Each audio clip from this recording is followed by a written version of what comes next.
I worked on master planning of subdivisions, residential communities, self-storage, expansion projects. I did a 1,000-acre rezoning in the city of Yeah. Casa Grande for a Wow. copper mine, all kinds of stuff all over Arizona.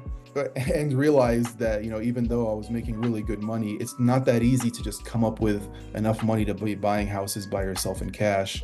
So I'm Palestinian and Syrian. That's where my family comes from. I was born in Michigan. My father's a civil engineer. He was always in real estate, kind of, that typical immigrant entrepreneur Yeah. spirit. Very big on education, but also he can work that job. But once he figures out he can do it by himself, he's going to leave that job and start his own, real estate development company. In 2006, when the economy started to get kind of tough, we moved to Arizona. Here I am. I'm like in high school at the time, and I'm trying to figure out my life. I grew up thinking I wanted to follow in my father's footsteps, be a civil engineer, and then, also go off and do my own real estate ventures. But the state of the economy kind of scared me. And so I went through this period, which I feel like a lot of us of Muslim or ethnic immigrant backgrounds go through, where I was like, okay, what's the alternative? Well, I can be a doctor, right? I mean, we're all told we need to be doctors. Next best thing is to become a lawyer.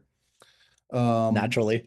naturally, yeah, those are the only three careers really I'm familiar with. Did this for a very specific reason. I studied finance and real estate in college. That's what my bachelor's was. Knowing that I never was going to work in finance, I just Yeah. was so interested in how the financial markets worked, how finance worked in this country, even though it's all based off of interests and all of that stuff. I just wanted to understand. And around that time, I also read Rich Dad Poor Dad, which you might be Mm, familiar with, Robert absolutely. Kiyosaki. And so I learned all about the power of real estate, but it was so heavily based on leverage, Hmm. interest.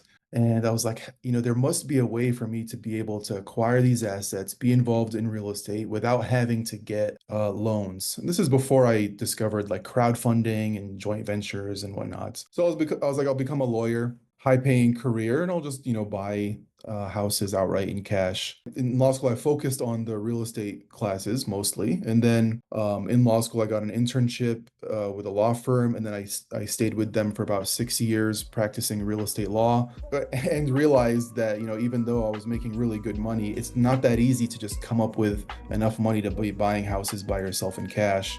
I really started to explore the world of crowdfunding and raising capital from investors. And I'm still, learning about that. But in January of last year, I decided I'm joining the family business. That's it. I'm leaving my job. I'm going all in.